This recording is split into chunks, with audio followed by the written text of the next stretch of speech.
बिस्मिल्लाहिर्रहमानिर्रहीम। अस्सलाम वालेकुम रहमतुल्लाहि व बरकातहू। अल्लाहुम्मा सल्लि अला मुहम्मद नबिय्यिल उम्मी व अला आलिहि व अस्हाबिहि व बारक वसल्लम। हकीम लुक़मान के हैरान कर देने वाले घरेलू नुस्खे। घर में प्याज उगे हुए हों तो बिच्छू नहीं आते।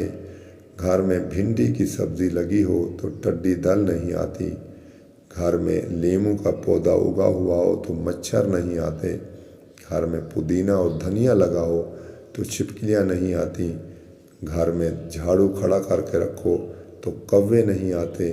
घर में सौंफ का पौधा हो तो सांप नहीं आते। घर में खरगोश पालो तो कीड़े मकोड़े नहीं आते।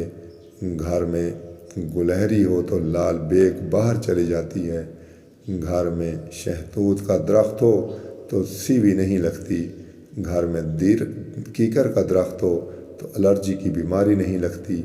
घर में नीम का दरख्त हो तो नीम के दरख्त के साए तले बैठने से 100 बीमारियां दूर हो जाती हैं। जिस घर में सफ़ेदे का पौधा लगा हुआ हो तो घर में किसी को 50 साल तक ज़ुकाम की बीमारी नहीं लगती।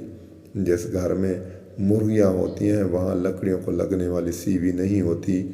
मुर्गियों की पसंदीदा खुराक सीवी है। जिस घर में बतख होती है वहाँ ज़मीन पर रेंगने वाले जहरीले कीड़े नहीं पाए जाते। घर में खजूर का दरख्त हो तो नौलू घर में नहीं आते। घर में स्याह रंग के कपड़े लटकाने से घर में खूनख्वार परिंदे नहीं आते हैं। जिस घर में गन्ने का रस रोज़ पिया जाता है उस घर में मैदे का कोई मरीज़ नहीं पाया जाता। जिस घर में मुनक्का स्याह और मिश्री खाई जाए वहाँ किसी भी बंदे के खून में कभी कमी नहीं होती। जिस घर में आलू बुखारा और अंजीर ज़्यादा खाई जाए वहाँ किसी फ़र्द के जिस्म में कमज़ोरी नहीं होती।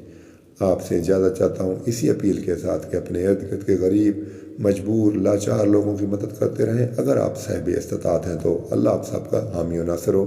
अस्सलामु अलैकुम व रहमतुल्लाहि व बरकातहू।